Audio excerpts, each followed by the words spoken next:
Facilities in the Puget Sound say more teens are seeking help than ever before. Many people are linking that statistic to this popular Netflix show, 13 Reasons Why, that follows the journey of a teenage girl before she kills herself.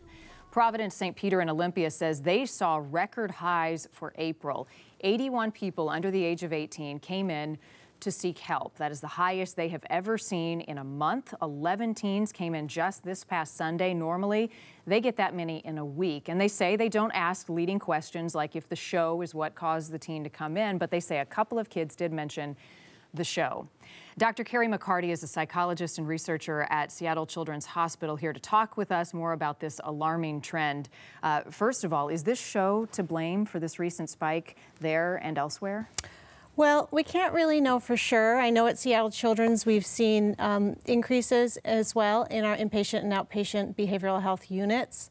But we always see sort of a seasonal trend at this time of year, as well as at the beginning of the fall when kids are back to school. So we're not sure exactly if it's due to the show, but there are some reasons to be concerned, particularly the way that the show is portraying suicide. That might lead to contagion, and that's been the biggest concern of the community of psychologists and mental health workers. Well, let's talk specifics then. What troubles you about how the show is depicting what is happening? Well, on the show, suicide is portrayed as a way that helps this student get more popular, as well as to get revenge. And that's concerning to me, as well as the fact that there's not any real emphasis on help seeking and the options for getting support and mental health therapy.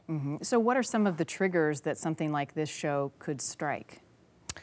Well, I mean, when a teen, there's a well-known phenomenon of contagion in the area of suicide, that when a teen commits suicide in real life, and then there's some glorification around that memorialization of it, that there is an impact of a copycat effect, and that other teens can see this and then feel like that is a solution, that maybe that's okay.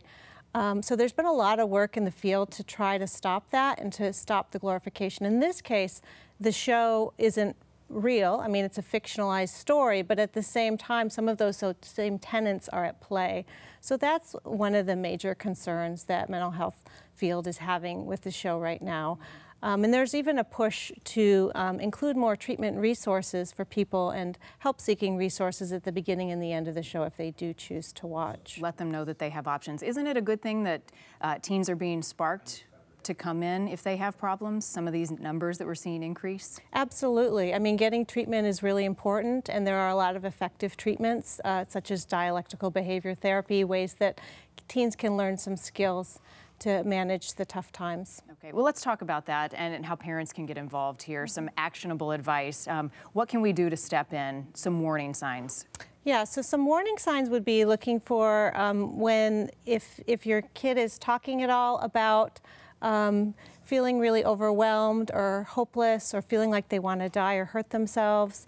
Obviously, any kind of self-harm would be a warning sign, as well as extreme crying or isolation for periods of time.